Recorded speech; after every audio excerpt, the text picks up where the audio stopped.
Thank you, Luke. Thank you to the Red Clinic for the invitation. Thanks, Lara, for coordinating. As Jay and Jeffrey, I'm very glad to be in this space with you. And welcome to everyone who wants to be thinking more expansively about what, if anything, psychoanalysis has to do with transness and how to do better.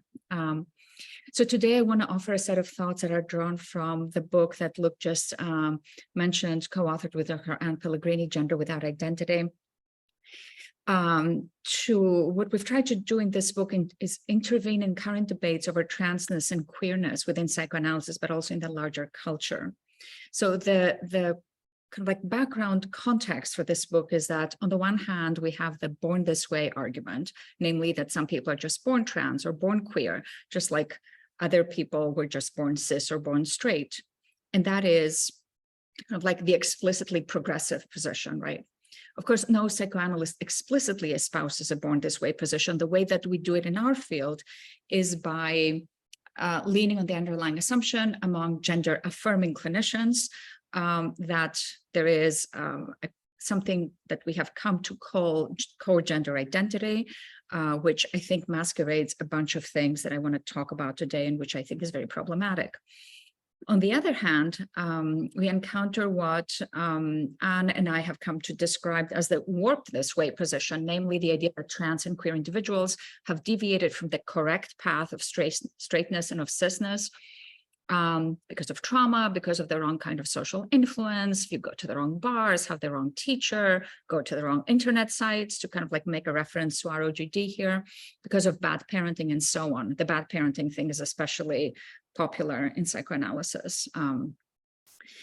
The born this way argument has been offered as a way of countering the violence of the warped this way position, intending to insulate queer and trans life from pathologization and from therapies that aim to fix gender and sexual deviations.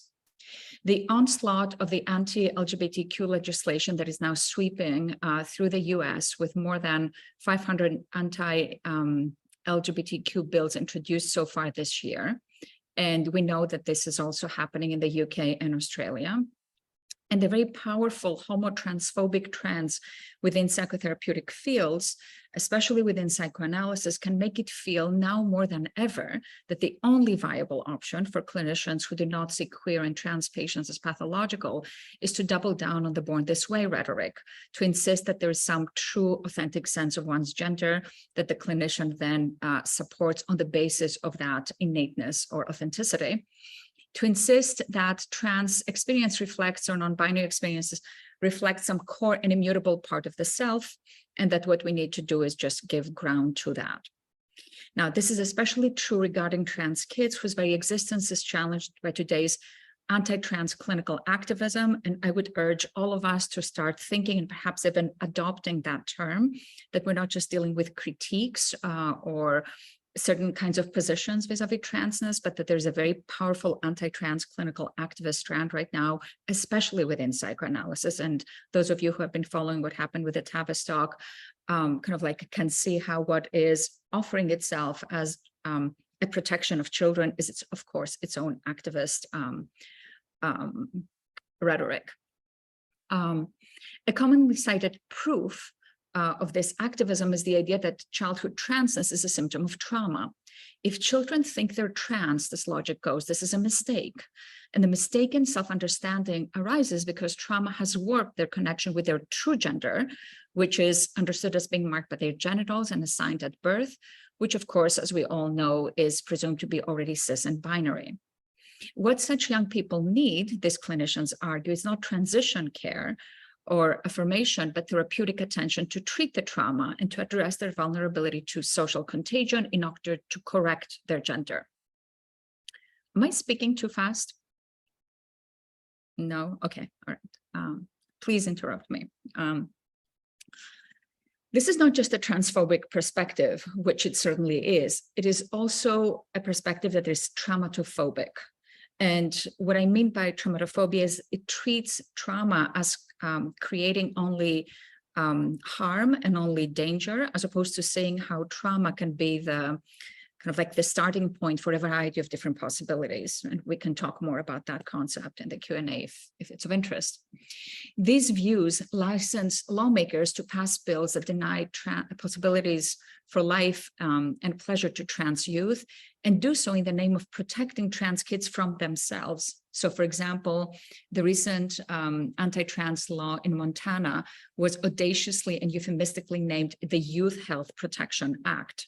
And those of you who are working with children or are very active in kind of like the debates that are happening right now in psychoanalysis around children, all of that is organized around the protection, the putative protection of children, which is both gendered and racialized, and that too we can talk about.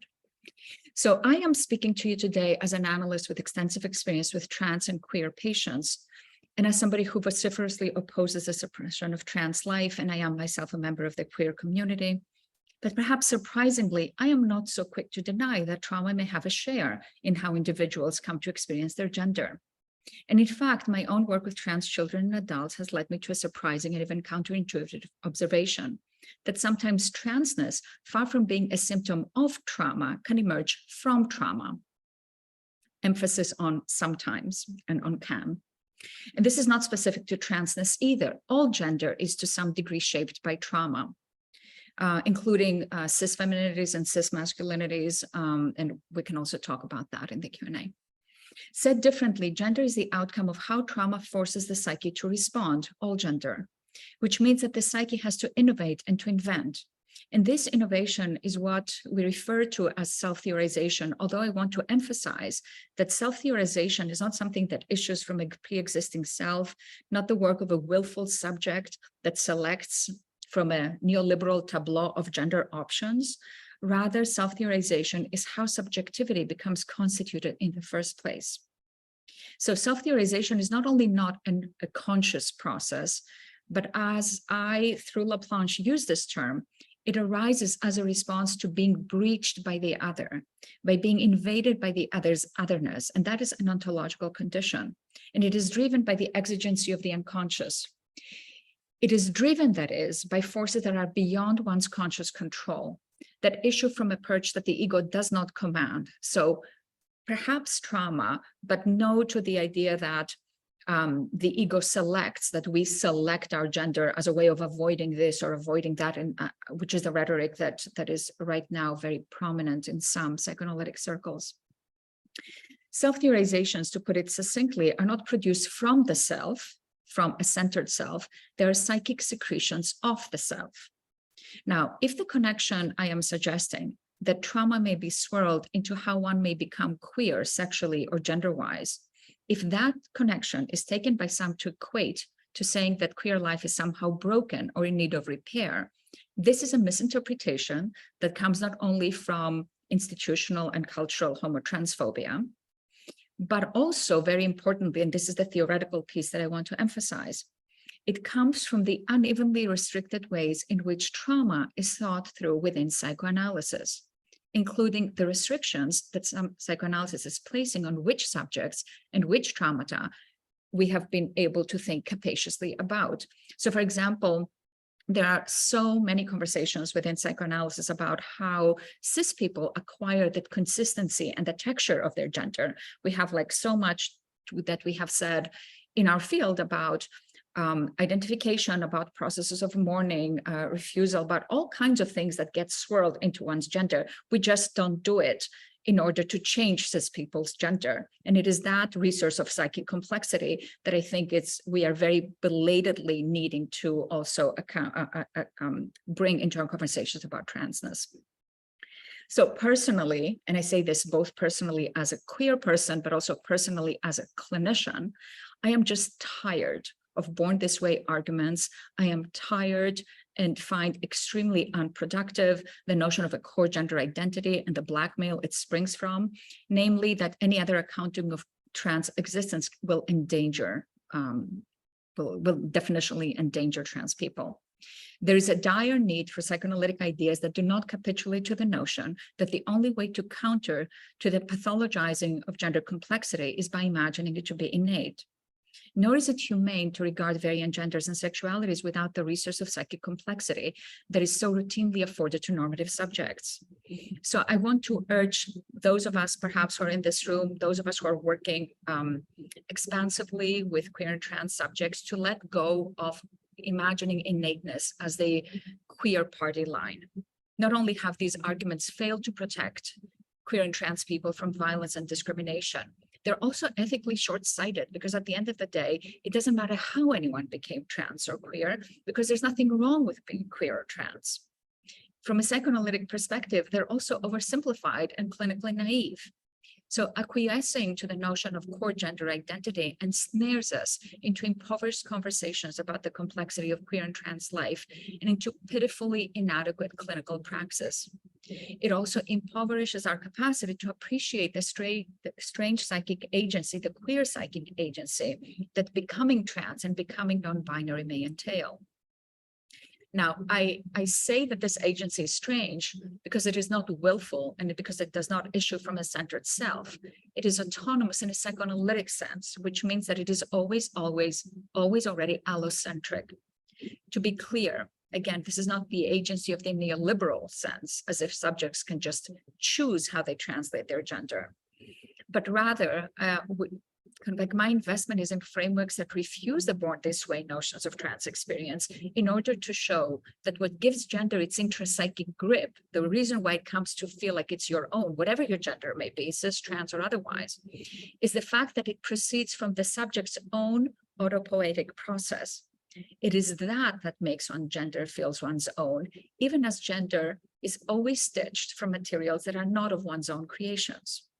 And what this mobile process also means is that one cannot control one's own or another's gender becoming. If gender is a psychic translation, then it is neither a volitional outcome, not something that can be steered by another, whether a parent, a clinician, or a legislator. Now, to account for gender this way is to look at development not as an unfolding of isolated potentials, as if there's a particular kind of being that needs to be fulfilled if development goes well, not as a succession of steps within a teleology, but as a sequence of external and psychic events that may be seen as a developmental path only when you look at them in the back, in the rearview mirror. The how and where to of gender formation, in other words, can only be considered in retrospect.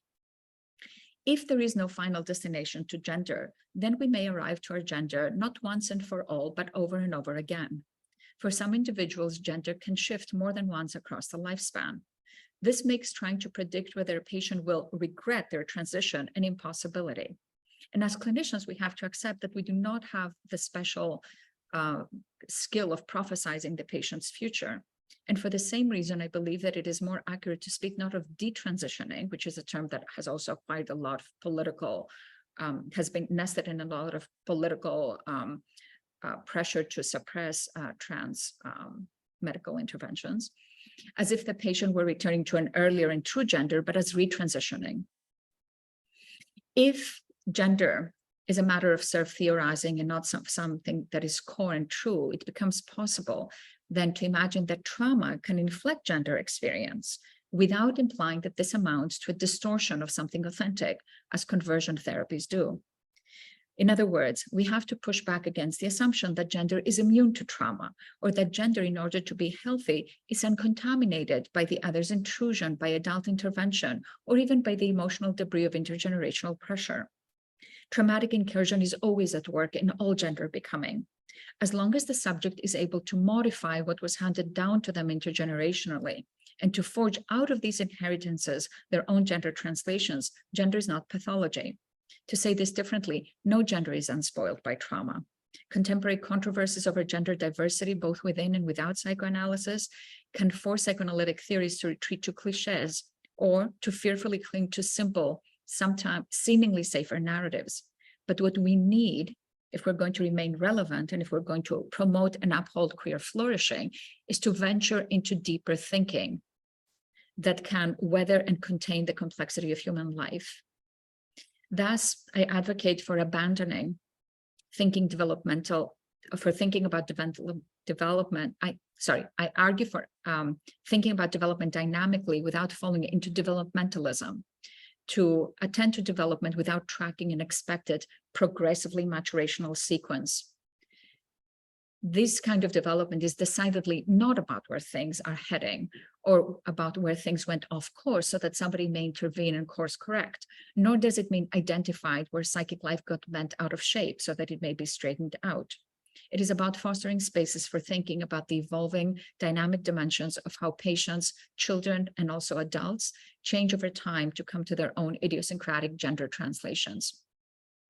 I want us to recalibrate our attention to build the theory and thinking we need to be able to enable the flourishing of our trans and queer patients, to help patients to be more in their gender and their queerness, less plagued by whether it is an authentic or false. And now I'm talking about like the subjective experience of one's gender, not because one comes to a gender that is true, but because all gender is a mythological construction, albeit with material consequences. My starting point then is that there's nothing wrong with being queer or trans. There's no wrong way to be queer or trans. And most importantly, there's no wrong way to become queer or trans. Okay. Thank you. Earlier, my name is Jeffrey Hervey. I am MED. I want to locate myself a little bit. I'm a Black, bisexual, non-binary Southerner, and drag artist. I am a mental health professional and current PsyD graduate and candidate at George Washington University, as well as a co-founder of 2 community mental health organizations, Black Mental Health Village and Chroma Mental Health here in Nashville, Tennessee, which is where I'm giving this presentation from on occupied Choctaw and Sewanee land. And so with me being a part of this speaking engagement, what I really wanted to do was approach the material in a way that touched on my own personal curiosities and fixations. And one of my favorite aspects of psychology is getting to understand how people think and why people do the things that they do.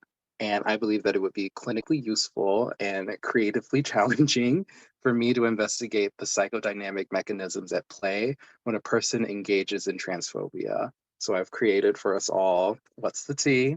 Psychoanalytic insights into the minds of transphobes. And with that being said, I suppose a good place to start is establishing a working definition of what is transphobia. So, what is transphobia? I think that similar to homophobia, there's sometimes this feeling that transphobia as a term is a bit of a misnomer. And I suppose that in the colloquial sense, that is true. You know, many transphobes do not or would not claim to have a phobia of trans people. They're not terrified of trans people. They are concretely anti-trans and do not want trans people to exist. And, you know, while holding that to be true, I do believe that from a psychoanalytic perspective, there's more to be revealed beyond linguistic conventions. And so here on the above, I have listed the definition of phobia according to the APA website. And with that, I think we can apply a working definition related to trans people and gender nonconformance as a whole. You know, when we as psychoanalysts, we look at unconscious drives, and when trans people are involved, many transphobes do have phobic responses that have fear as well as repulsion, confusion, and anger at the core. You know, and these negative emotions can manifest in so many different ways, including harassment, gatekeeping, which is particularly relevant for us as healthcare professionals, isolation, and even physical or sexual violence. And these negative emotions are typically connected to conservative upbringings that really champion rigid classifications. And so now we can talk about schemas. You know, there are these binary categorizations that are typically hallmarks of conservative and arguably fascist ideology. And for the transphobe, their deeply embedded schemas for gender and for the self are of a fixed binary. Um, However, you know, trans people's mere existence is a threat to that binary. It's a very, very tenuous way of thinking. And so pulling from social psychology, we can think about how in-group, out-group dynamics can be at play here. But psychodynamically speaking, I think we all know that there are reflections of the self and how the self views the other. Because trans people exist, the transphobe is then forced to consider where they fit into their own classifications. And out of this investigation comes confusion, and confusion leads to discomfort, and from discomfort comes defensiveness. And so much is done to assert and affirms one's own standing when they're in a state of defensiveness. And to the point of defenses, I wanted to essentially attempt to create a taxonomy of sorts of psychological defenses as delineated by Nancy McWilliams that are relevant to a transphobe's inner workings. The phenomenon that we refer to as defenses may in fact have benign functions. This is not me attempting to excuse away transphobia, but rather to mechanically explain how and why these beliefs and behaviors persist. I really want to be intentional in detailing that because in psychoanalytic conventions, defenses are developed and adapted to protect the self from threat. However, by and large, the perceived threat of trans people is unfounded at best and malicious at worst. And so I wanted to start with the primary defenses, and I use that as McWilliams does, speaking to how these are global, undifferentiated processes that are archaic, automatic, instinctual, compared to secondary defenses, which put a pin in that. We'll get to that later. So I wanted to start with denial, and frankly, there is a fervent denial of the existence of trans people in many transphobes, arguably because a recognition of transness entails a recognition of our society's limited, stratified system of gender, as well as having to have a more expansive and complex understanding of biological sex. And I believe that this defense can come up particularly with family members who refuse to acknowledge their trans kin as they are. Um, it's just far more psychologically easy to avoid this radical overhaul of thought than it is to contend with other people's realities. And an interesting facet to note is the ways in which denial manifests differently for trans femmes versus trans mascs. While all trans people can experience some invalidation in their identity in the eyes of transphobes, trans masculine people are almost always overlooked, as if the denial is done to the point of erasure.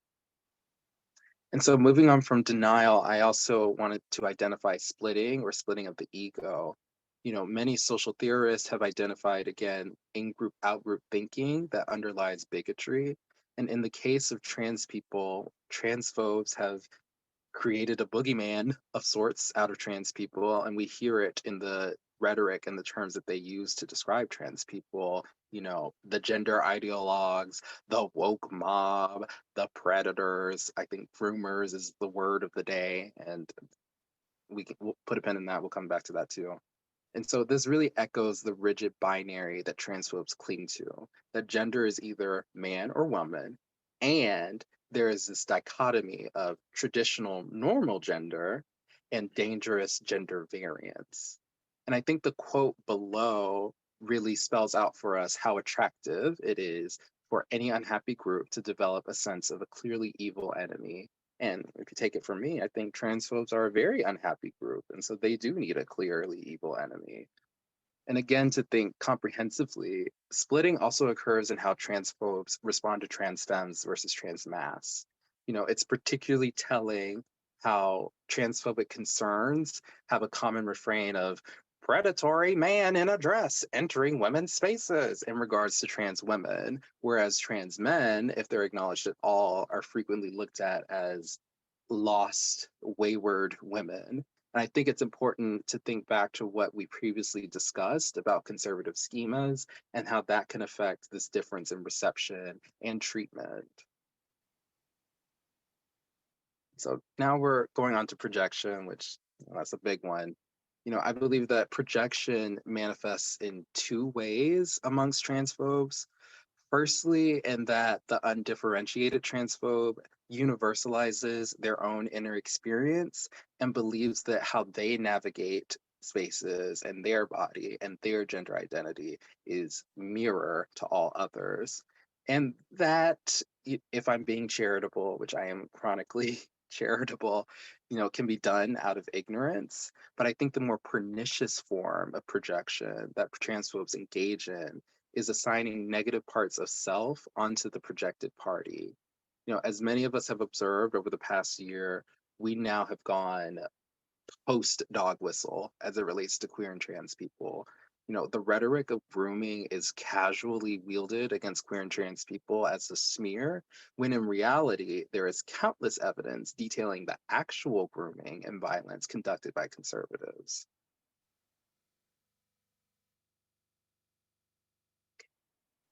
While Ron DeSantis and his allies are in this 24/7 attack against the LGBTQ community, there are some people who are thankfully pushing back with accurate information, which we need more of in American politics. Take a look at this. In the past week, there have been 17 arrests or convictions of adults accused of having sex with children. Of those 17, 14 were pastors or youth pastors at Christian churches.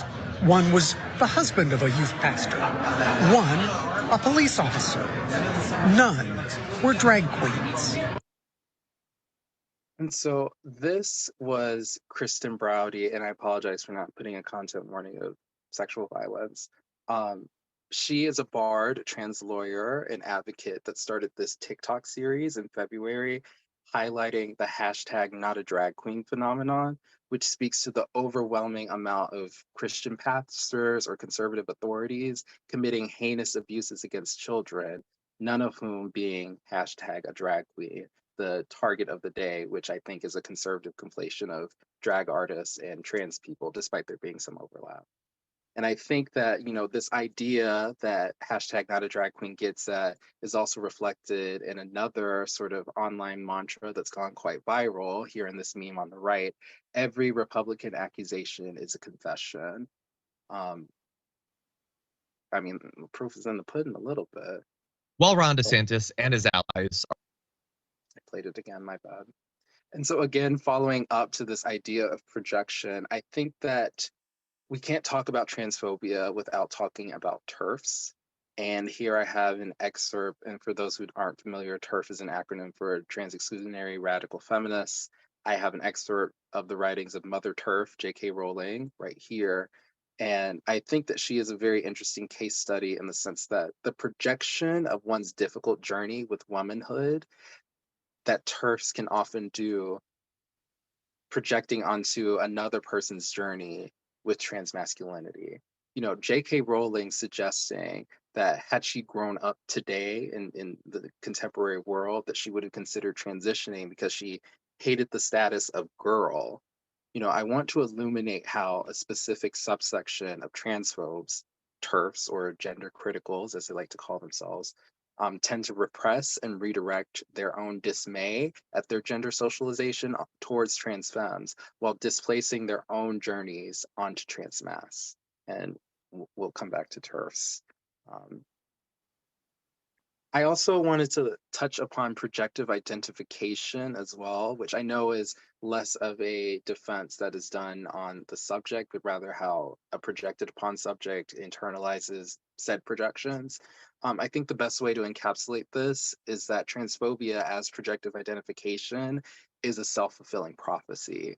Many transphobes are so convinced of the aggression and malevolence of trans people that they in turn incite trans people to escalation.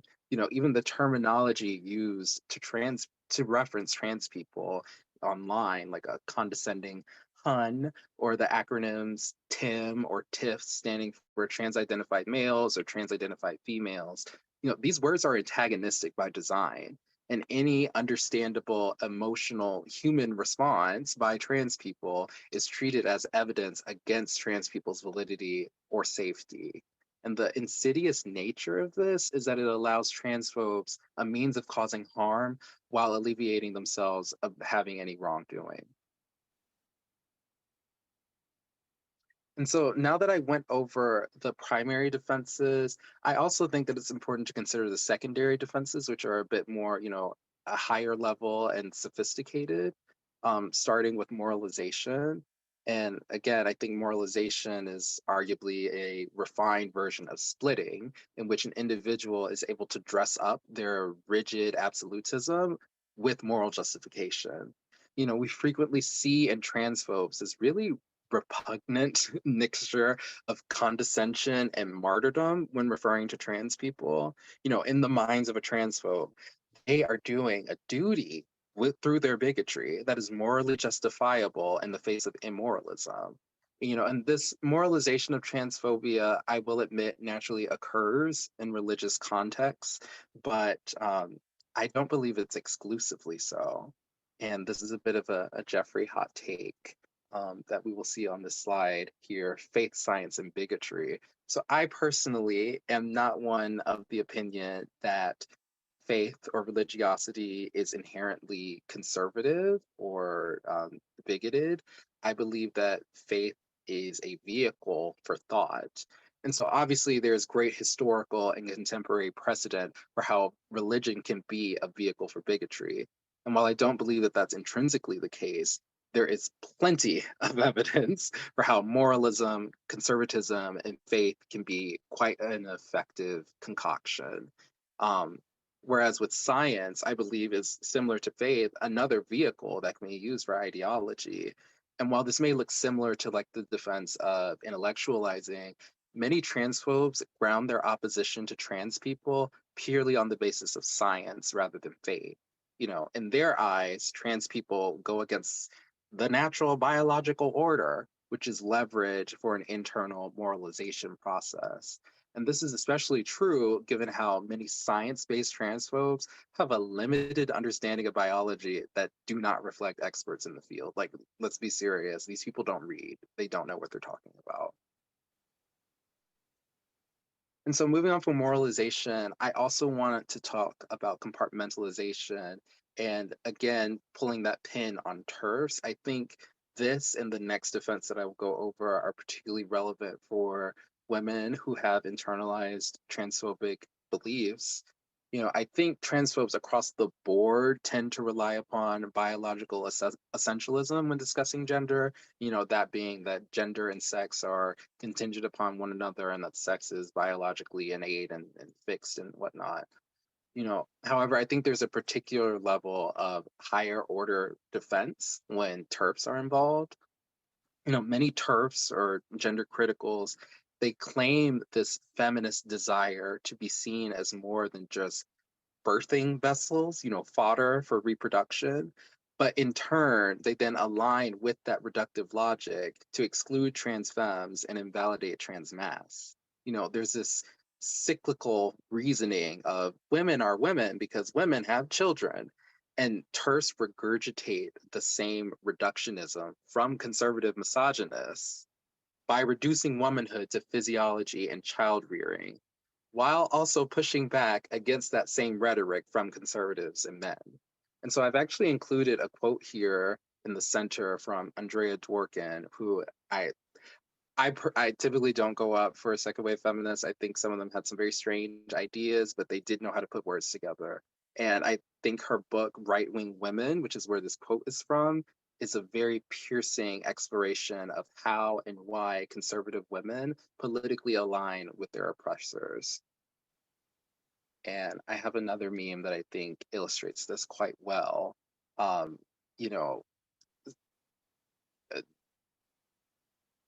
think you get the picture.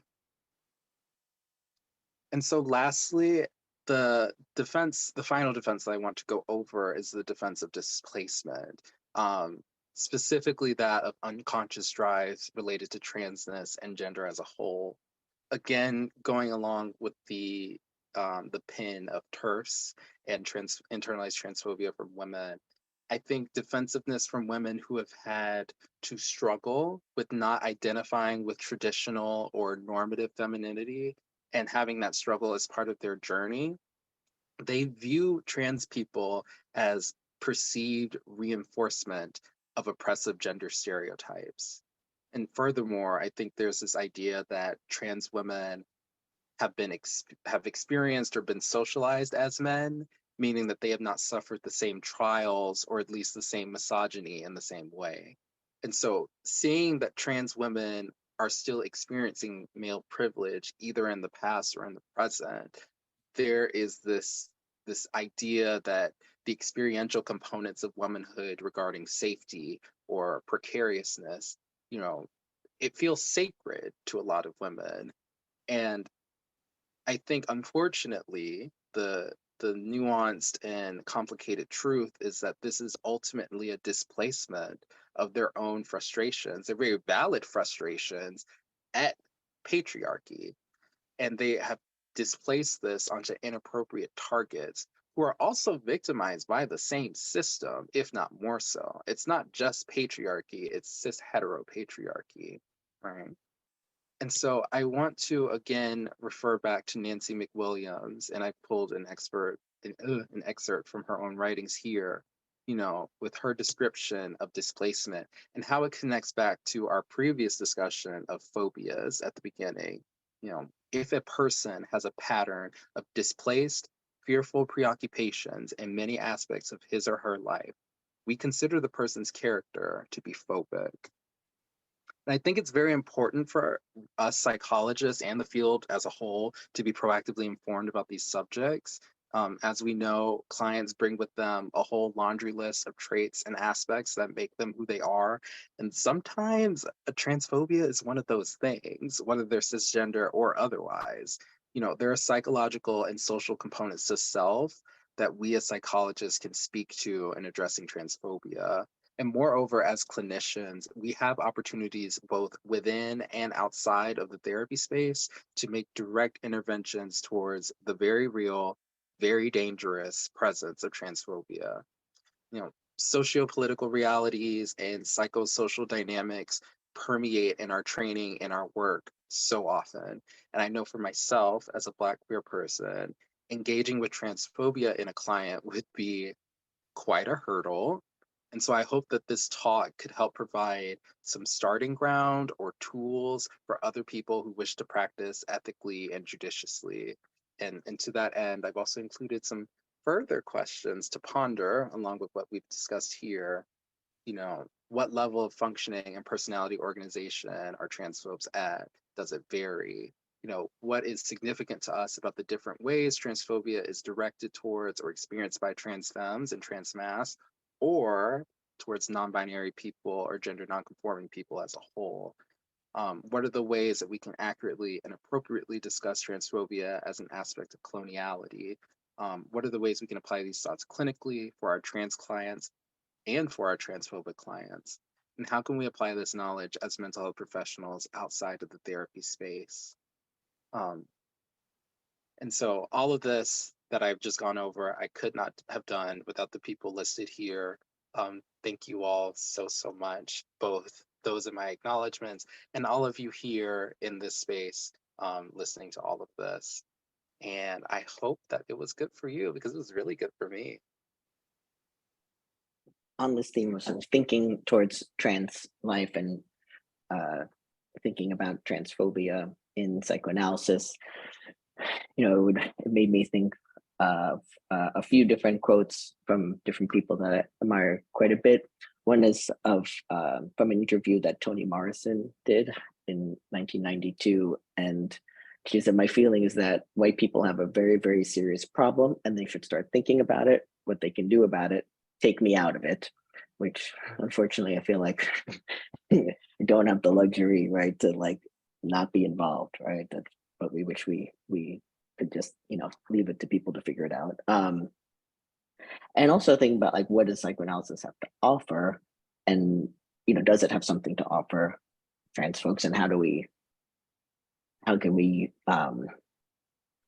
reformulate it, right, so that it's not oppressive to trans folks? Like, is that possible? Is it not possible? Right, we have order lords, right? The master's tools won't dismantle the master's house, right? But that's sort of what we're trying to do, which is why I feel like it's probably part of the reason that I feel like I'm coming from or ended up coming from a more interdisciplinary place of pulling from philosophy, pulling from neuropsych, pulling from consciousness studies. And then also thinking about psychoanalysis and its relationship to gender diversity. I was also, I just read for the first time Matsuda's address to think it was a keynote speech. Uh, in she was the first female tenured law professor in the U.S., and she was only born in 1956. And like, I mean, that's just outrageous, right? That there's been so few. But I feel like this quote really applies for me around this, is that she said, you know, when she was talking about the law, she's a legal scholar, and she said, you know, it was not written for me, but I can make it my own using my chosen consciousness. And she's also the person who talked a lot about, you know, being situated in institutions and academia and having to hold multiple consciousnesses, right? That you're learning about, you know, colonialism or some transphobic theory, right? Or, you know, but countless experiences, right? I'm in a talk, right? You think it's going along well, right? I'm learning quite a bit, and then it like takes a serious left turn into transphobia, right? Either from the speaker or from someone in the audience, and you're sort of waiting for someone to challenge it, right? But like having to hold, like, what can I learn from this? What do I have to challenge of this? And that I feel like we're having to do that quite a bit in this field. So, you know, thinking about how I approach gender diversity in clinical work, right? That I'm coming from a more neuropsychoanalytic theory, which I'm applying to gender, right? To provide a framework for analysts to understand and to accompany patients in understanding all aspects of their gender. One of the main principles I'm using is the free energy principle, which comes from consciousness studies and is this unifying theory of neuronal processing that is based on predictive processing, meaning that our minds aren't neutral, right? They're always predicting for what they think they're going to get from your body or the environment. And when those things match, right, you have homeostasis. If those things don't match, you have dyshomeostasis, which is basically what feeling is, right? Like we only feel emotions because, right, something has changed or shifted, right? And we're not in some neutral place. So I apply that to gender in the sense that there's core gender sensations, right? Not core gender identity, right? I'm in agreement with Avi on this point, but that it's, right, we have these core gender sensations, which lead to feelings about different aspects of our body, behavior, experience in the world, which may or may not be, right, matching up with what we thought it was supposed to be, right? Or even, right, not even thinking, but that on an unconscious level. It's also, you know, very much not in terms of gender identity, because I feel like gender identity is this higher order consciousness, part of culture, whereas I'm talking about like sort of a core gender feelings, right? And that I'm using on a more, you know, primal level of consciousness, right? That like our sense of humanness is part of that core sense of our consciousness. And, you know, I've gotten very fascinated by consciousness studies, right? But that's sort of where psychoanalysis started, right? As an investigation into consciousness. And I think we're kind of getting back there, particularly in neuro psychoanalysis. And also in terms of thinking about theory and how we're applying it differently or bringing it to bear that can be helpful to trans folks is, you know, I take this sort of position, basically sort of Lacanian, Winnicottian position that gender diverse kids, meaning anyone who has ever had sort of any kind of gender diversity, even if they didn't understand that's what it was as a kid, right? Usually, right, most of them, at least from clinical experience, right, it's not from a quantitative study, experienced a unique form of mirroring misattunement, right? That they are being mirrored in a particularly gendered way, whether that's physically, socially, emotionally, that didn't match for them, right? Which you're developing this sort of false self not to say that there's like innate true self, right? But a true self in the sense that this is the self in which I feel comfortable, right? That you're creating for yourself. But if you're consistently, you know, misattuned, right, you're going to start developing this false self, and which I think for many gender diverse people is this sort of created identity and behavior that's aligned with, you know, a cisgender constellation, right, which is not their own, right, as opposed to something that's more mixed or it just feels more authentic, whatever that would mean for them, right? And so, you know, how do we regain people's trust to sort of come to analysis? And I think, you know, this effort to kind of label certain treatments as, you know, gender affirming therapy is, you know, very inaccurate use of language, right? And was, I think, you know, out of good-heartedness, right, but not created by analysts because, right, we're so, you know, obsessed with language, right, that we would have come up with a different title, right? But that it's, you know, coming from a place of analytic neutrality, right? That it's not paternalistic. We're not trying to, you know, sway someone one way or the other, right? We are there to listen without interference, right? This, and interpreting the transference accordingly, right? With integrity and with managing your own countertransference, right? And so I think it's very individualistic. I think it's hard for institutions, right, to have some umbrella, right? Because even under that umbrella, unless the individuals are looking at their own countertransference, acting in it with integrity, it's complicated, right?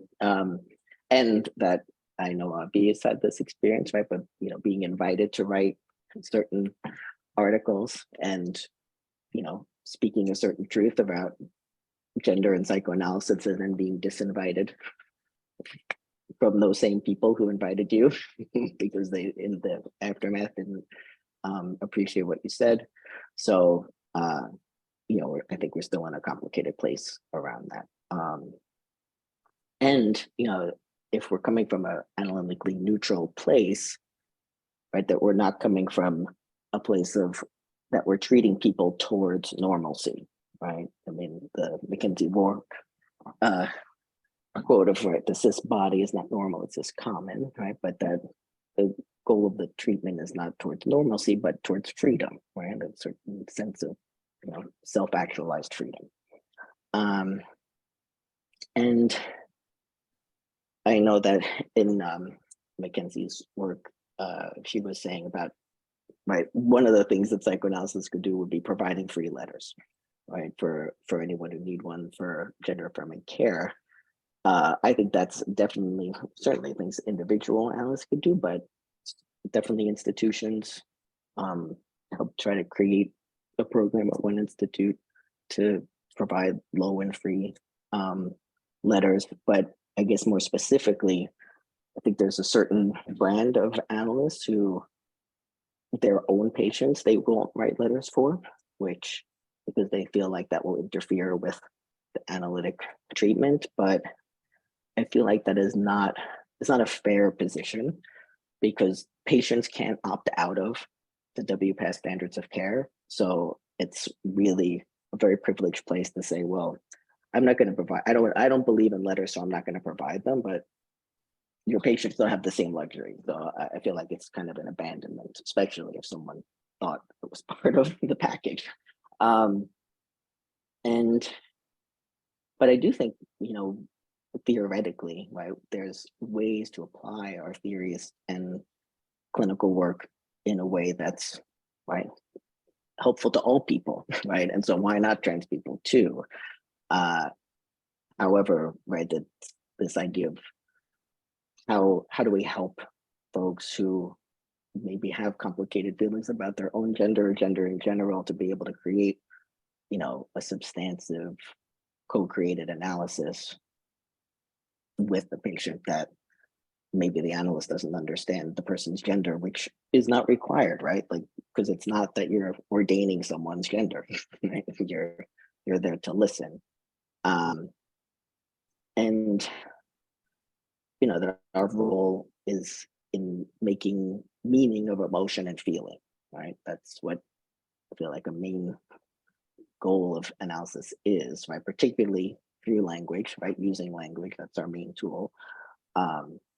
And I feel that incorporating the neuropsychoanalytic and the neuroscience,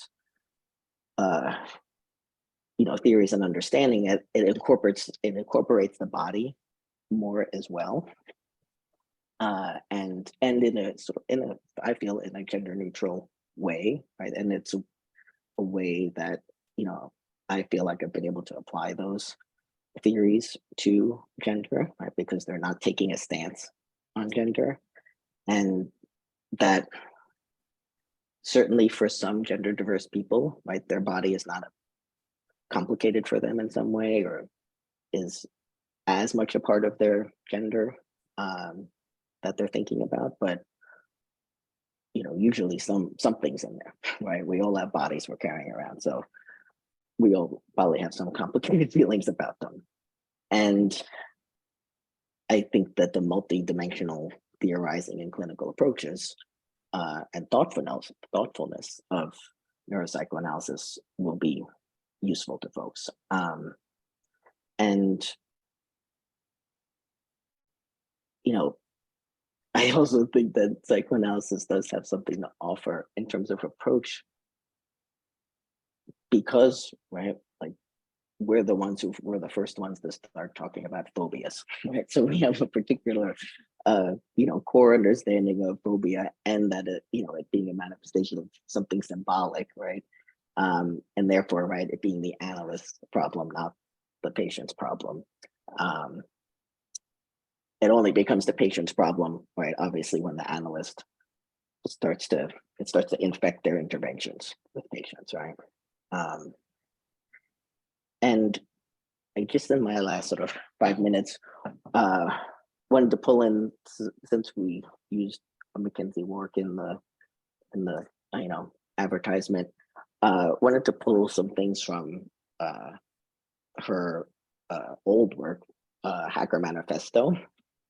And because, rereading some of it for this, that, so much of it applies to, I think, to how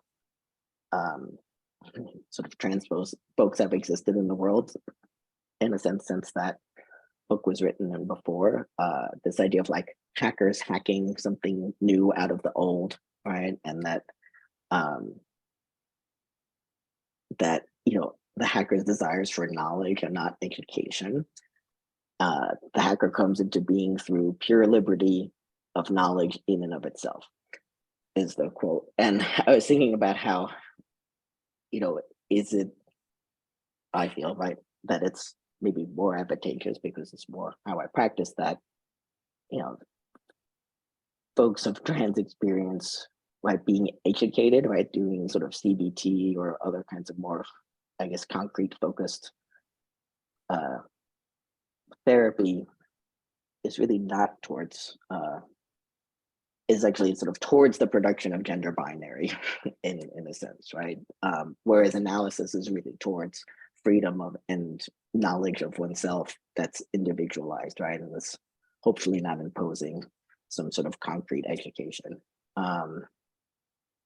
And, sort of the Marxist position, right? We're freeing the worker from producing for the ruling class, right? And I think that, psychoanalysis is towards, right, creating autonomy for the individual, right? From being ruled from the unconscious. And that, we're our own owners of truth, right? That there's not one owner of the truth. And I guess just lastly, I was struck by in the Parapraxis article that she wrote when she said that thinking about psychoanalysts as chasers of trans folks, and that I've thought of many, I guess, analysts as phobic, but sort of bringing in, right, well, some of them are also perverse, right? That there's, we're sort of combating that as well. And I think sort of the perversion and phobia has really put us in this epistemic crisis of how people are theorizing about trans folks, how, whether it's in psychoanalysis or in the media or in politics, and that we all have to be in the fight, really, against how much it's infecting, so all of us globally. But it is curious, right, that it's mostly in English-speaking countries, right? Which is, I don't know why that is. I just sort of noticed that statistically. And just one last thing I was thinking when Avi was talking about, gender emerging from, not a symptom of, trauma, and just thinking, clinically about working with folks with childhood sexual trauma, and that for many folks, right, that the things that they enjoy sexually are similar to what happened to them that was considered abuse, but the complicated feelings of like, well, did that make me like this? And it's like, well, if it did or it didn't, right? Do you still enjoy it? And can you enjoy it in a way that's, doesn't feel harmful to you, right? So this idea of etiology, right, I feel like I don't think any of us are smart enough yet, or that we have the technology developed enough, right, to pinpoint any sort of etiology yet. So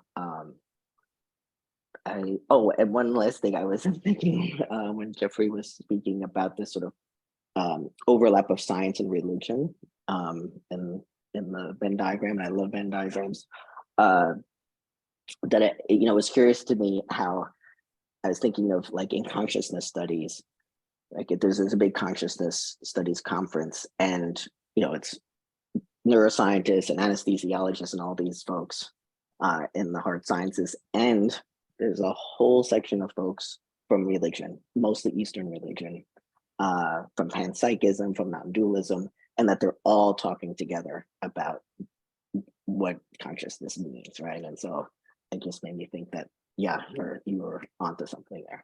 So thank you very much. I really appreciate being included and look forward to the Q&A.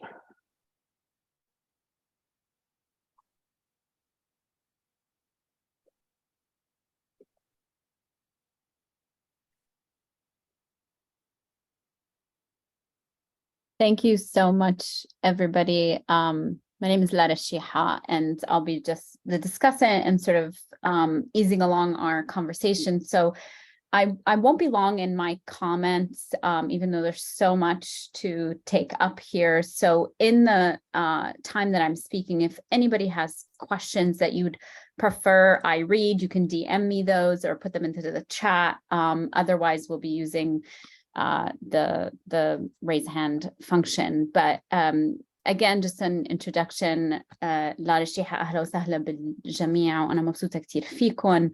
I'm beaming in from occupied Pamunkey land in the settler colony of the United States. And I say that for most of you, you've heard me, if you've heard me speak, I say that always, but especially when we're talking about issues of gender and sexuality, with the idea, of course, around settler colonial gender sexuality, and how settler colonialism is a central piece of bringing us the conditions of violence that create gender and sexuality in the modern day version that we see them. And so it's a responsibility, an ethical responsibility as a clinician for me to reclaim that disavowal and note that I am on occupied land currently, and really to understand that occupation as a marker of gender-based violence, including the ways in which gender comes to be lodged within us or stitched into us, as Avi and Anne might say, but also at once become elusive and is replaced by an ideological position that sells it as a fixture, right? So the starting point of settler colonialism for me is a starting point to remember and sort of bring that back into consciousness. And that is a central place for us as clinicians. And reclaiming that disavowal also for us to sort of bring this into the mix here is, for me, how I keep central in these conversations, in this fight. SJ, you were just saying, we all need to be in this fight.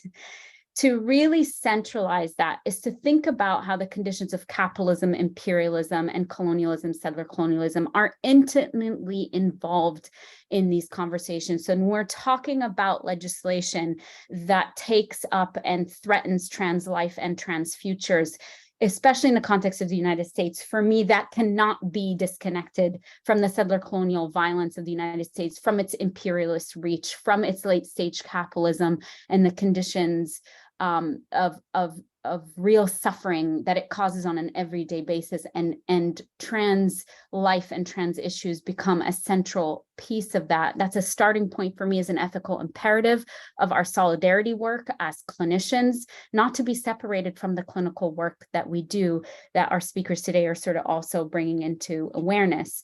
I think this is important for us to have these conversations, and it feels so urgent to me today to be having these conversations for all the reasons that have been highlighted today, but also in the Red Clinic that is based in the heart of British Empire, right? For those of us on the left to be having these conversations and focus on the clinic as a site of harm as much as it could be cure. And I say that because it's very easy in my mind to see the crude sort of violence that comes from conservatives, and also for us to recognize the real pressures that are upon us from inside our field and across what is known to be the left. I have some squabbles with that. The second you get into transphobia, I'm not quite sure about that. But I think this is why this feels so important for me. And I'm so grateful for the Red Clinic for really saying, no, these are the conversations we should be having as clinicians, yes, but as leftist clinicians, as liberatory clinicians, as folks who are really dedicating our lives to alleviation of suffering across the board, and walking alongside folks who we're working with in creating the conditions that might be able for that will walk us to see what liberation actually means. So for me, across the board of these excellent presentations is a warning for us all, right? Again, the more crude transphobia, the violence is easier for us to see. But for me, the talks that we had today show us the urgency of the surface area we have in front of us.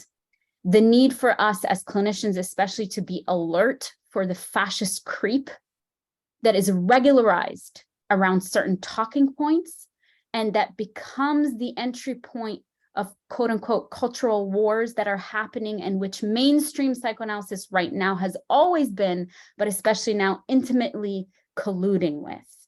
And I think this is really on my end, the one thing that I want to highlight, and then I have a question to bring it back to the speakers to kick us off, is how, for me, being abundantly clear about how the critique of identity politics and how transness comes to play a central piece in that is a foil to backdoor to bring in fascist libertarian points that liberals can also agree on, right? So points that otherwise might not see the light of day, talking about trans kids in transphobic ways on listservs, in our clinics.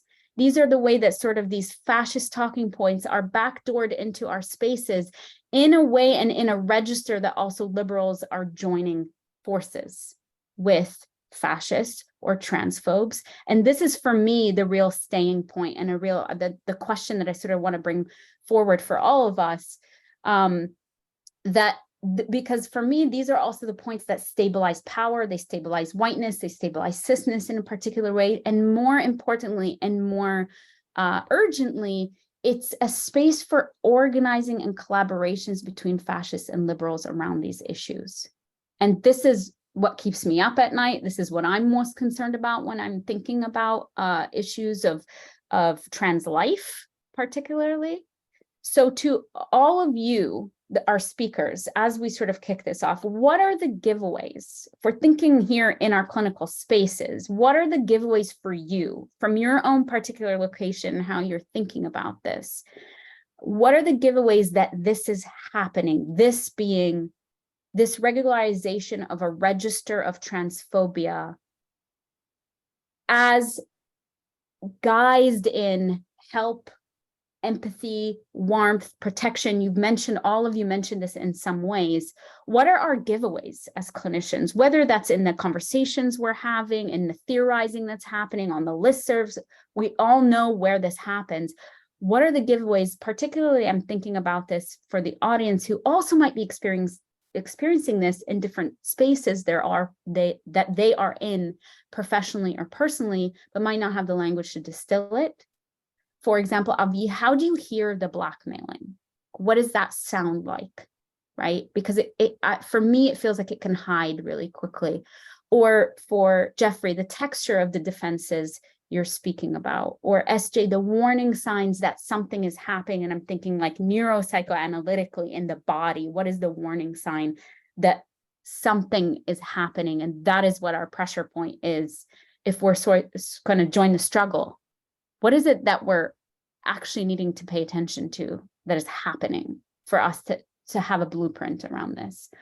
It's a big question, and it's meant to be that just to allow all of you your entry point. So I will hand it over to you if you need me. I'm going to ask both of you or all of you to unmute.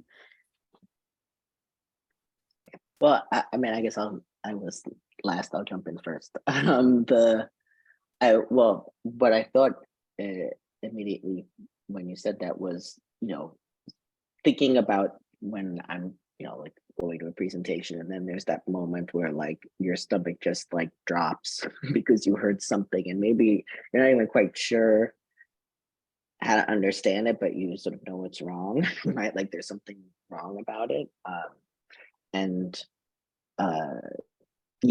That I think that any like for us to be, I guess, primed for it, because we are going to sometimes, especially if you're identified with the group that's being attacked, right? That the sort of fight, flight, and freeze chain reaction is going to happen, right? And so like sort of being prepared for it, knowing who else is in the audience that you can like make eye contact with real quick to be like, right? And like whose hand's going to go up first, and like how are we going to do this, right? That you're sort of being able, and I think, right, we have to know ourselves to be able to recognize, right, like what that feeling is, right? And I think when we hear theories or we hear interpretations that sound as if they are based in fear, right, and like concern disguised as fear, or other way around, fear disguised as concern, right? That it's like, oh, I'm so worried about these children, right? This kind of discourse. Right. I think if I may speak, connected to fear, I also believe that fear can come from lack of understanding or misunderstanding. And to the point of like the hallmarks or the markers, it's funny that what I immediately thought of was before we when we the speakers and the administrators got onto this call, we were trying to figure out how we would handle rabble rousers in the Zoom and in the chat. And I think I spoke to the point of like, we can all tell when someone is engaging in good faith versus not. I think that for me, a hallmark is something my mother has always sort of championed for me, which is I'm not being nice, but being kind. And I think a lot of times in our spaces, people default to niceness. And what I mean by niceness is a very surface level politeness or adherence to decorum, rather than an act of like bravery and genuine connection through kindness.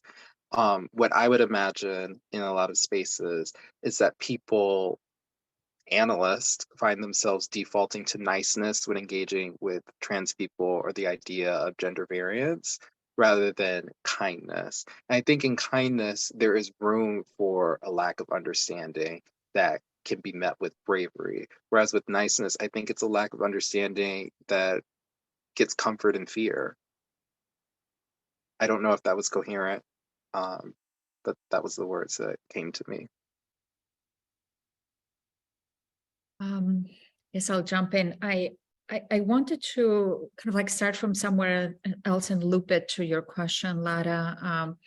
I wanted to start with something that Jeffrey was saying, kind of like when reading the Mother Turf version of kind of like the quote from J.K. Rowling about how maybe she would be transitioning now if she were growing up now.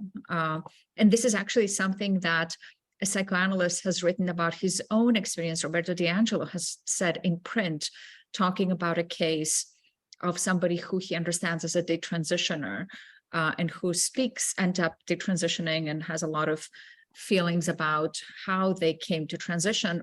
There's a moment where D'Angelo also, who's a kind of like an out self-identified gay cis man, says, you know, I had so many effeminacies when I was growing up. I don't remember the exact quote, but if I were growing up now, maybe I would be transitioning.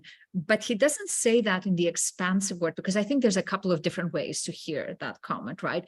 It is presented as something to panic us, as there is this clear understanding that these were kind of like that J.K. Rowling is a cis woman, that D'Angelo, for example, is a cis gay man who would have been caught into the ideology of gender and converted against their will into something that they weren't. But if we're not thinking with identity, and if we're not thinking with a liberal version of identity where you just discover what you are and everybody should be what they are, then room opens up for maybe somebody growing up today that has grown up to be a gay person would have grown up and ended up to be a trans person. There's nothing wrong with that narrative, unless you start from the premise that there's something wrong with being trans. Then if you work backwards from that, then you can find the problem, right? So in some ways, like I find kind of like what is most dangerous right now to be kind of like this liberal and expansion of inclusiveness without going at the master's tool, to go back to SJ's point when you were saying, and I think kind of like that Jeffrey was touching on this too, like, is it possible to reformulate psychoanalytic theory? Or do we have to like eschew it? I obviously don't think that it needs to be broken down, but I also think that the psychoanalytic theory we have does not just need reformulation, it needs a deconstruction and a reconstruction. So one of the things that I think about a lot these days is how much time should we, those of us who are interested in something more expansive, be spending on battling trans antagonism and saying, no, but there should be room for that. Like, look at fleshing out. And this is a genuine question. I'm actually curious what you think about this, what the audience will think about this. How much time do we spend fleshing out why there is trans antagonism? And how much time do we just do the work that we also need to do, not just to push back on transphobia, but also to create theory to think better, so that we're not kind of like, we push back on transphobia so that we're not left with a liberal version of, okay, but at least let's figure out who's gay and who's trans, which is one of the big problems that I see in my practice this day. Like, parents come in with kids who are gender non-conforming, and they're like, we're going to support whatever it is. We just need to figure out what it is. And that's a version of developmental psychology, which is, or psychoanalytic thinking, that is extremely problematic, because it doesn't take into account the contingency of history and the contingency of life. And that seems. Go ahead, SJ. Oh, sorry. No, I just was thinking, that, to throw out all of psychoanalysis because of, errors made, it's like saying, well, penicillin's not for Black people because the Tuskegee experiments, right? It's like, no, like, we learn stuff and we move on and we do better going forward, right? And we have to be sort of nuanced enough to take the pieces and to be able to put them together better, mean, that's quite the labor, though, to take the pieces apart. And first of all, we actually have to do the psychoanalysis we were raised on. We have, those of us who love it and who want to do better, we have to give it up. Forget about those who are not interested in this expansiveness, right? So that's a big task.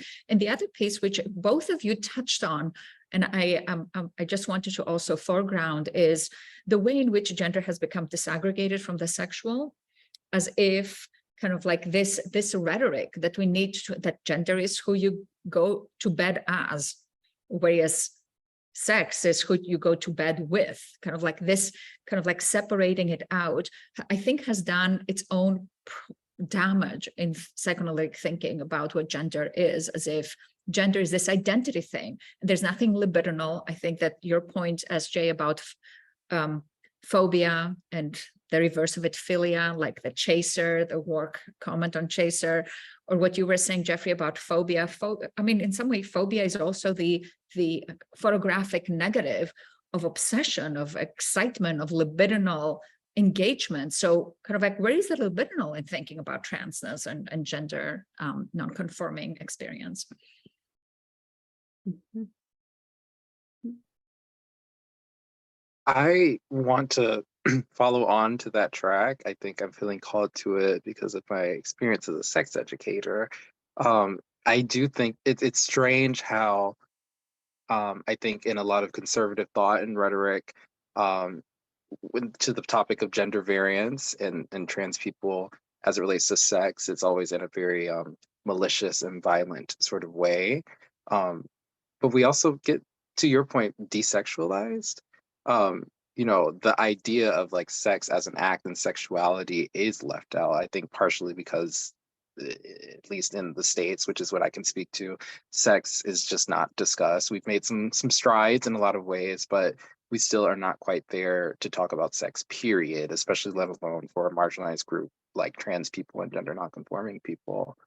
I think I hearken back to what I started with on like schemas, in the sense of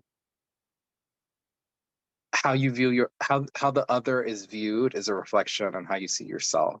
And so when the other comes up and really makes some ripples in the waves, you then have to look at yourself, right? And that is, I think that's where a lot of people get stuck, and a lot of people retreat or become defensive, or whatever it may be. I think that's where a lot of conversations about sex get left out for, you know, trans people or for any gender group.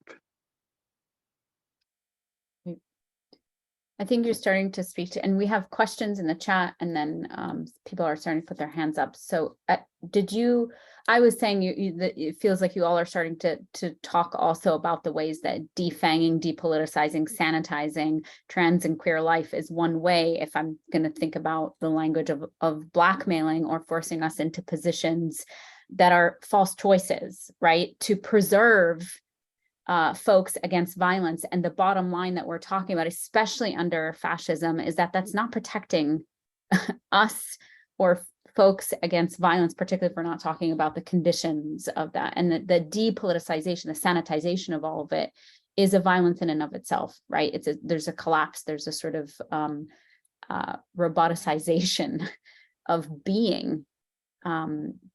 So Avi, did you want to say something before we go to? Like just a quick comment. Yes, I completely agree with how you framed it, Lara. And I would add to that the counter to that is really dangerous thinking. It's not just bold thinking or new thinking. Like, you know, some of the things that I was talking about today are very dangerous. It's very dangerous to be saying, well, maybe trauma does have something to do with it, because you know what's going to happen. It can be taken up in ways. I mean, it's already been used this way. But so we need to dare to think dangerously, especially when we're under pressure. And a quick point back to Jeffrey and SJ's points. When you were talking, Jeffrey, about, like, SJ was actually speaking earlier about how kind of like the misattunement about gender diverse kids. If we think that there is no cisness to begin with, and cisness is a colonial binary system of gender, then there's gender misattunement for all kids. It's just that some kids end up with cis identities that very seemingly robustly hold things under sway. And then I think that's where, Jeffrey, your points about phobia comes up, because kind of like this crust that keeps it together, once it starts moving, people panic. And that's where kind of like, I thought that this is a very interesting connection between these, your interventions. Mm-hmm.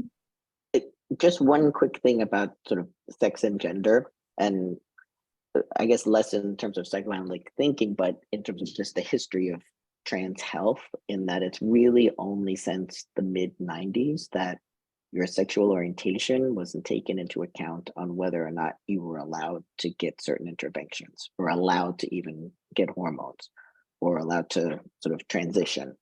So I think, right, out of defensiveness, or like my pendulum swinging the other way of like, well, no, like everybody should have access, clearly, but that the sense that, right, we have to make heterosexual trans people, right, as opposed to homosexual ones. So I just want to throw that in there. Mm-hmm. Are we good to turn to the questions? Okay, it's so hard to stop you all from talking, so there was the first question that came through on the chat was a DM to me. So I won't read the name unless you, the person who wrote this, would like to make themselves known. That's, feel free to do that. But the question is, I'm hearing draws to clinical neutrality of not confirming or denying someone's gender. How does one preserve the trust of the patient while being in a position of neutrality, as neutrality is so charged? How do some clinicians get this wrong? Well, I mean, on I think a very basic level, I mean, I know I've had, if someone's really struggling to figure things out for themselves or up against a certain thing, right, the sitting in the ambiguity, right, can be very intolerable, and being able to be, that at least I look like I'm not panicking for them, that they're like struggling so hard, but that, people will ask us directly, like, what should I do? Right? Like, what does it sound like to you? What would you do in my position? Right? And of course, we can't answer that question. And just like we wouldn't, if we were deciding to have a baby or take out $100,000 of student loan debt, right? Like, people are going to get frustrated with us for being, not taking a stance of, one way or the other on anything. So I don't think it's as complicated with gender as it seems. I would like to add something to this, and I'm curious, you may not agree with me, SJ, but I'm curious what you would think. Like, I think that the way that many of us were working with trans life in a way that is not about pathologizing or kind of like cleansing it so that somebody can return to a cisgender. I think that we might be working in a way that I would describe as kind of like a qualified neutrality, meaning that a patient who comes in and says to me, I'm trans and my pronouns are she, her, like, I will definitely use that. Like, there's no question that I will use that. There's no question that if a patient who is talking about having surgery or dating whomever or doing whatever they would do in their gender, that I would be neutral in the sense of, well, let's wait and see. Like the let's wait and the watchful waiting approaches that have been sold to us as neutrality are actually not neutrality. They are alliances with normativity and with cisness. In a way that that actually are not neutral at all. So if we're going to keep that word, we also need to requalify it. And I think that that's the way in which you're also speaking about this. Yeah, I don't mean the watchful wait. Yeah, I mean, you probably know that about me. Yeah. So, the question came up in the chat, are we ever neutral? Like, absolutely not. Like, absolutely not.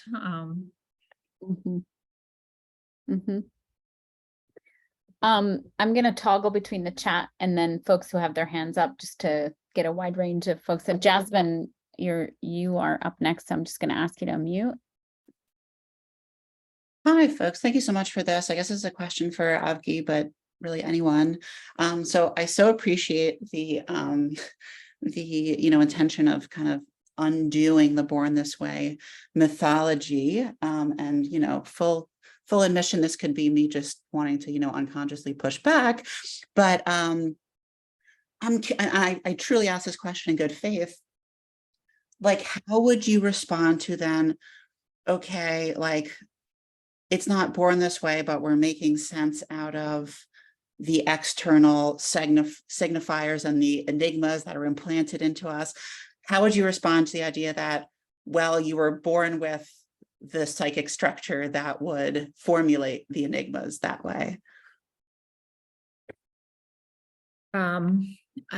So you're saying how, I want to make sure that I understand your question. I hear that you're asking it in good faith, which is how I'm taking it. Can you say this differently? I want to be sure that I'm answering your question.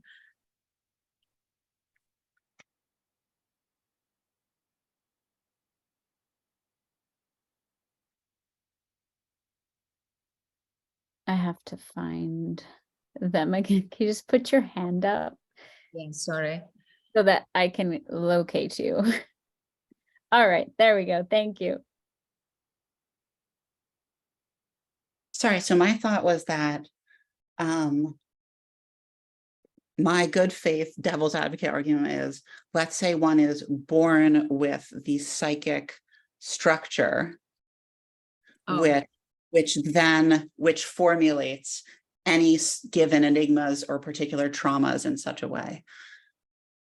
I think I understand better now. Let me give it a shot and tell me if this answers your question. Yes. I don't think that anybody's born.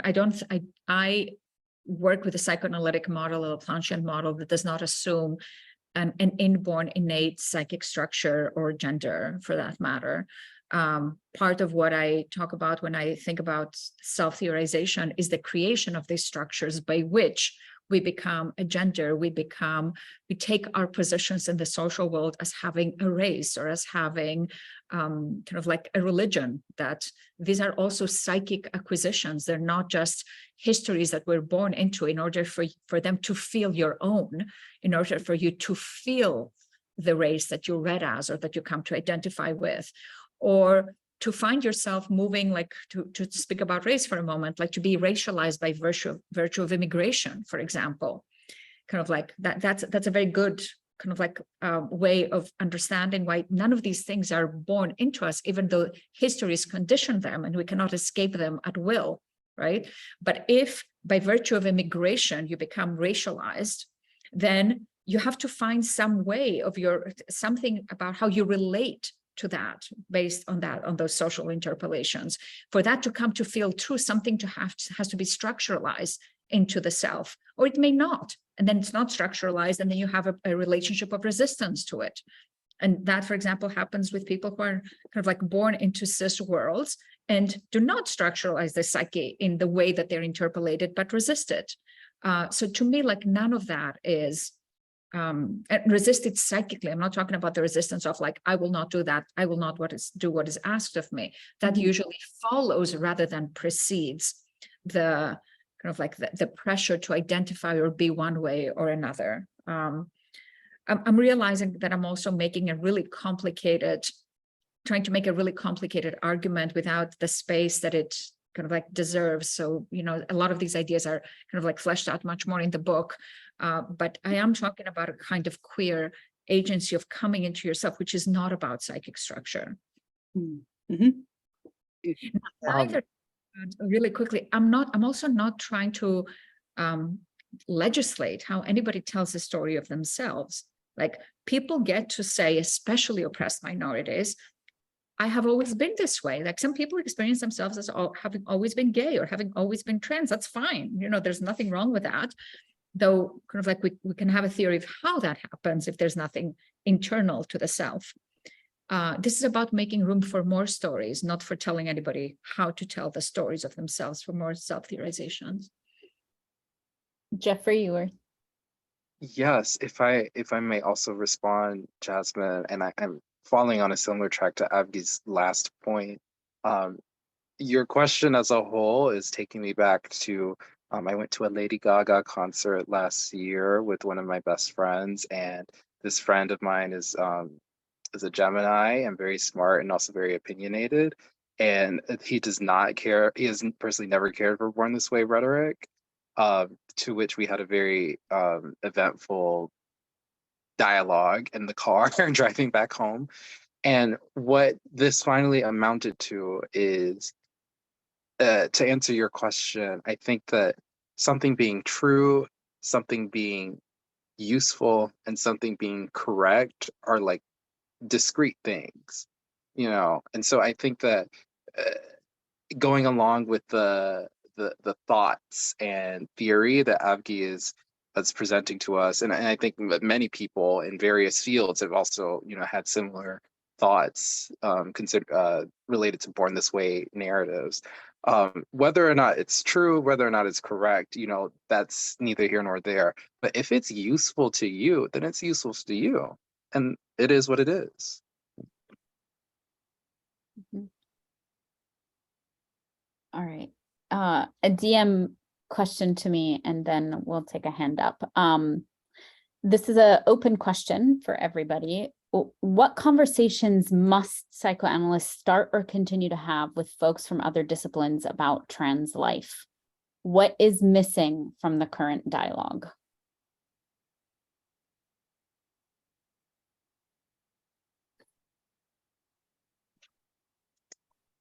I know I just said that Born This Way narratives they don't have to be one thing or the other, but I do think there's a lot of room for like I mentioned earlier in my presentation that a lot of like science-based transphobes base their bigotry in science that is not reflective of like actual biological scientists in their work. I think that we could make a nice little super team of like psychoanalysts and like biological scientists. At least that's my fantasy. Well, I'm thinking of like a couple years ago, I went to the first trans studies conference at University of Arizona, which was amazing. People from all around and all doing trans studies work. And I had like the month before gone to the WPATH conference.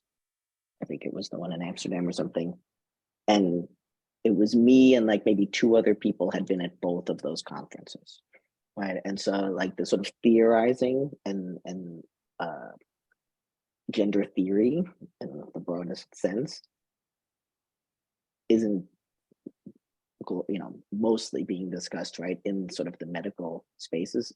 Lots of amazing, great, you know, good people coming from good places doing good work, right? But this idea of like thinking about gender theory is not really being, you know, like surgeons are mechanics, right? They're like, you do this and you touch that, right? Like they're not like, they're just wanting to do the right thing by people. But I think it's particularly mental health, right? Because people are coming from so many different disciplines in mental health that are providing care, right? That the sort of theorizing isn't like those discussions of sort of trans studies aren't, you know, like people don't know a lot of people don't know who Sandy Stone is at the WPATH conference, right? And they should be knowing who Susan Stryker is and all this stuff. Yeah.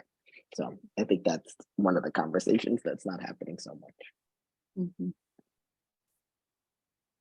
I got you, Abby. Thank you. For me, in my scholarship, there's a very clear answer.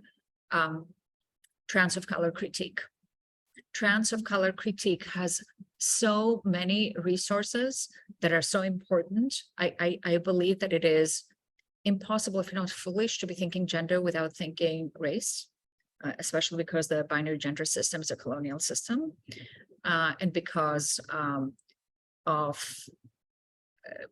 can't say enough about Hortense Spillers and how much she should be thought about in the context of thinking about these matters. But I would also say that this is not about who psychoanalysis should have conversations with. It's about who psychoanalysis should allow to take psychoanalysis down so that we can do things better. Like, I am not personally interested in a productive encounter between psychoanalysis and other disciplines. We need to let other disciplines and how they touch on psychoanalysis really bring down whatever needs to come down so that we can preserve whatever is usable and important and rework it.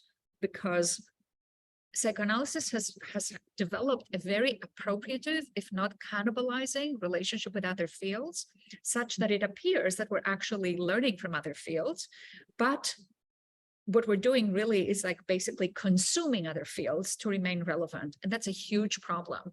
So, you know, I have to say, like, the way that intersectionality, the very gentrified way in which the term intersectionality is now being used as psychoanalysis, like, it makes me want to bang my head against the wall. Right. And then just to what I would say is also the way in which quickly we see these things become weaponized, right? And I think if this is my sort of answer to the question is also for us, and I hope this is why these conversations for me are so important to live in places like the Red Clinic, is to not be afraid of the political. I mean, I hope to this room, this is not surprising, but these conversations must be political, and they must be political in as much as we take them up politically, but also in the way we move through the world and the parameters and the purview of our work and the purview and parameters of the clinic, so to speak, and the questions we're taking up just by virtue of being clinicians.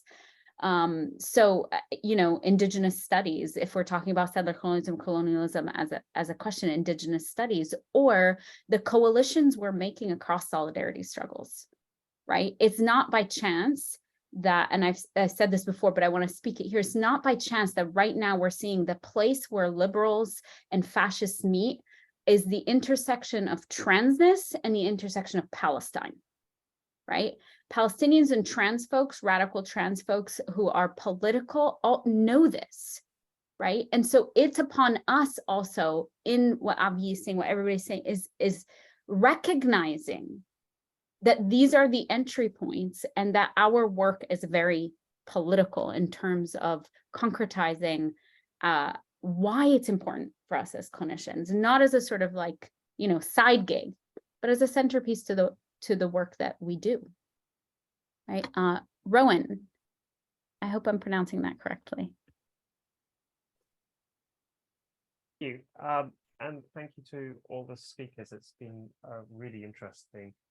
I wanted to sort of start by kind of picking up on something you said previously, Laura, about sort of I don't think you actually used the phrase creeping fascism, but used sort of very similar phrase.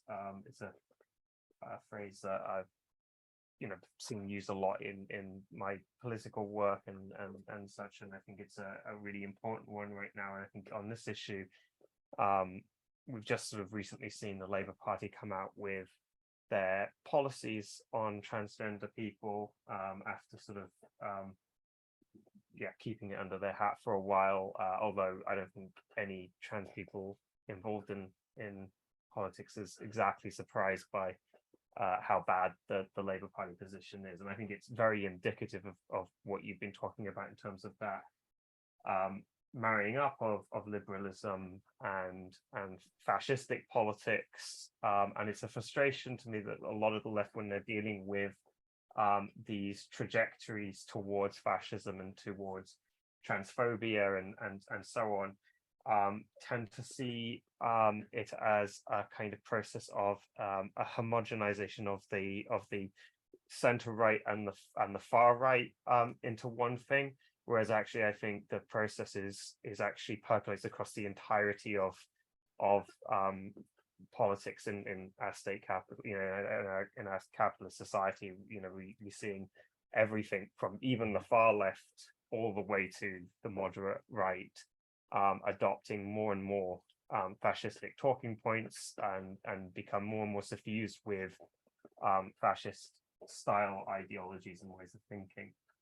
And I was really kind of interested in sort of Joffrey's stuff about the unhappy consciousness of transphobes. It put me a lot in mind of Ernest Bloch, who I think is sort of underappreciated, and that kind of connects to a lot of what S.J. Langer was saying as well, about sort of consciousness studies and the sort of importance to that of that to understanding. So I see Ernest Bloch very much in that tradition of rerouting psychoanalytic styles of theory. I don't know if Bloch would actually have described himself as a psychoanalyst, but psychoanalyst, but yeah, that kind of style of thinking in conscious, reintegrating it into the philosophy of consciousness. And I think a lot of what Bloch did in terms of seeing that kind of psychology in the social situation of the people who hold it, and what they materially gain in their positionality and how they're navigating social crises. I think that's something that is worthwhile, some deeper reflection on, because I think there's a tendency to sometimes atomize the issue of transphobia from the society that it's embedded in, and to see it as a kind of free-floating thing, like an ahistorical thing that's some people just randomly develop particular prejudices, and those prejudices just for some reason end up gaining sort of a continuity in our society. So I think that's really interesting. I also wanted to really briefly pick up on the sort of Born This Way stuff, because I definitely agree that the rhetoric is often very harmful. I mean, I think within, I've noticed a sort of current of allegedly pro-trans viewpoints amongst the sort of left. There's a seizing of this rhetoric as a way almost of finding the sort of right kinds of trans people to defend. There was a really particularly repugnant video in my mind done by Novara Media, where it was very much a defense of that Born This Way narrative, in terms of, well, we've got to find who is legitimately trans, quote unquote, and who can thereby be defended on that basis. From people who are obviously, this wasn't said explicitly, but obviously in the context, just pretending to be. And within the trans community itself, I think the trans medicalist viewpoint that's gained currency in very much opposing non-binary people, I think is deeply rooted in a Born This Way viewpoint. I found the work of Chris Knight and Camilla Power quite interesting. They're sort of anthropologists on the left. They haven't really done much on queer theory, but I sort of put a question to Camilla Power, and their whole thing is seeing gender as this kind of origin of this sort of symbolic origin of human culture in a way that's inherently potentially liberatory, and then down the line becomes less and less so. And sort of Camilla Power said something about how gender is like a volcanic force in the origin of symbolism, and it's not really mapping onto biological sex. It's a play with it, with the sort of brute facts of it. And I think there's some interesting sort of parallels between that in anthropological circles and what's being said psychoanalytically. I'll just finish really quickly by saying a lot of what's been said about the desexualization of trans people, it would put me strongly in mind of Wiki Wilson's, I think is her name, work sort of in the origins of a lot of like early pioneering pro-trans activism in the US. And she very much strongly argued that this separation between this sort of sexual minorities and gender minorities is fundamental to the marginalization of trans people. And I think that's very true. I think the desexualization of trans people is both a defensive posture that's obviously rooted in the way trans people are targeted, but it's also embedded in the very marginalization of trans people as well. So I think that's a really important point. But yeah, thank you again. Really enjoyed this whole conversation.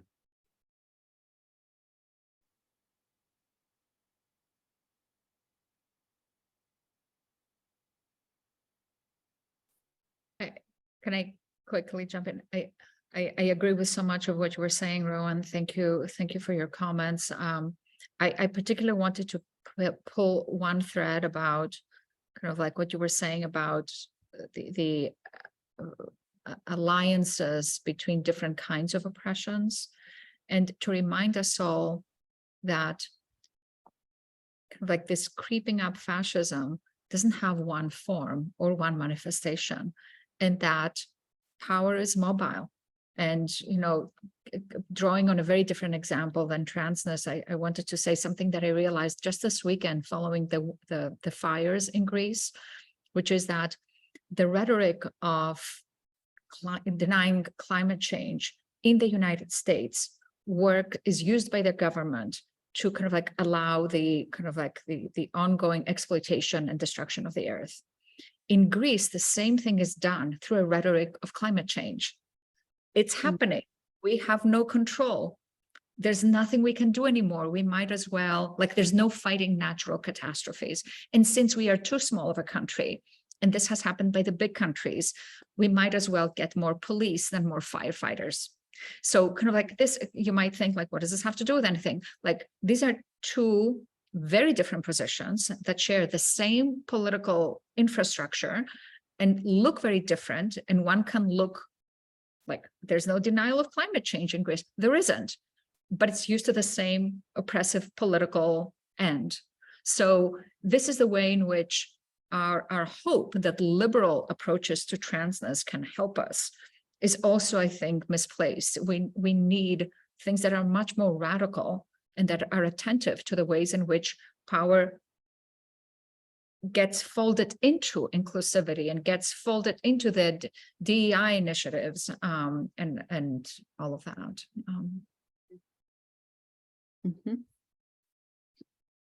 Any final words from any of our panelists today? I have the very unforgivable task of watching our clock.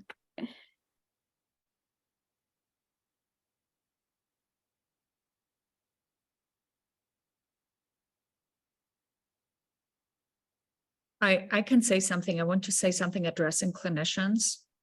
If you have been told by your supervisors, by your colleagues, by your teachers that trans people are not amenable to psychoanalytic treatment, that they're not open to time, to the provisions of time, that is not right.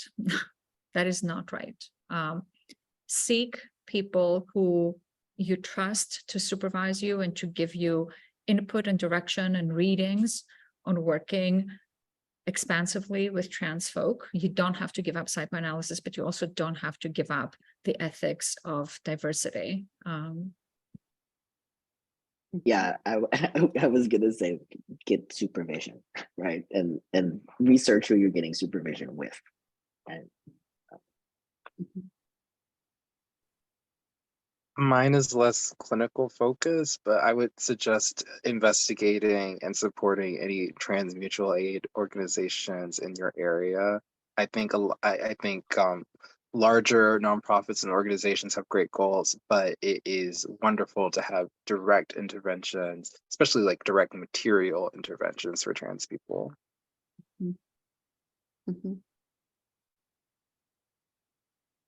Thank you so much, folks. Thank you to Red Clinic.